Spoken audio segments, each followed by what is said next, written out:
ako, ha? Hanggang ngayon, hindi ka pa rin nagtatanda! Ikaw talaga ang kapal ng mukha mo? Ikaw na nga tong ampon! Ikaw pa tong matapang!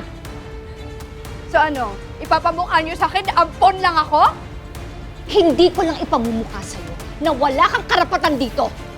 Ipamumukha ko din sa'yo yung malaking kasalanan na ginawa mo sa akin!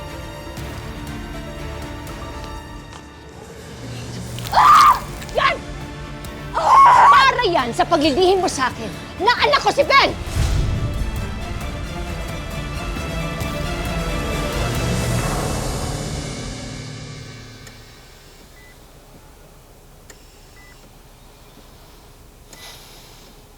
Madam,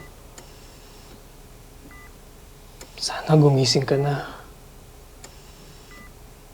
Para makita mo na buo na ang pamilya namin.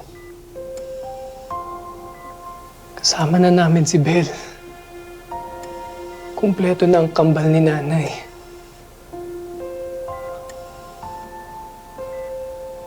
Madam?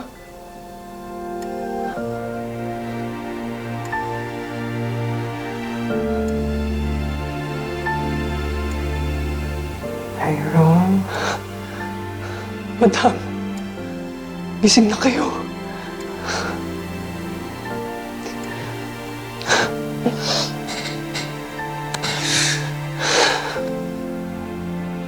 Masaya po ako na gising na po kayo.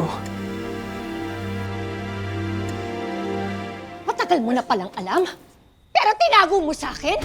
Ang kapal talaga ng mukha mo. Daddy, lahat ginawa ko na para sa'yo. Lahat binigay ko na para sa'yo. Pero anong ginawa mo? Paulit-ulit mo ako sinasaktan. Pero paulit-ulit din kitang pinapatawad. Paulit-ulit din kitang tinatanggap. Alam mo, sagad hanggang buto yung kasamaan mo. Hindi ko na alam kung ano gagawin ko sa'yo. Sumasobra ka na! Ano? Itatakwil mo na ako? Sige, fine! Dahil wala na akong pakialam! Iwan mo na ako! Ampon lang ako, di ba? Si Bel naman yung totoong anak mo! Kung ayaw mo sa akin, edi ayaw ko rin sa'yo! Hindi. Hindi ka aalis. Dahil ibabalik kita sa totoong nanay mo.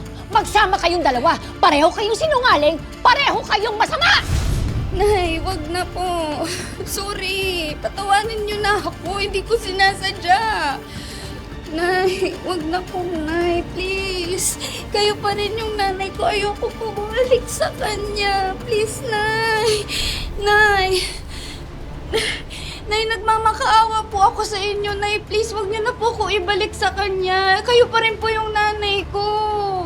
Please, hindi ko na po ulitin, Nay. Hindi ko na po ulitin. Tumayo ka dyan. Tumayo ka dyan. Huwag ka nang lumuhod dahil sayang. Sayang yung effort mo. Dahil hinding-hindi mo na ako maluloko. Sumama ka sa akin! Ay, ayoko! Sumama ka sa akin!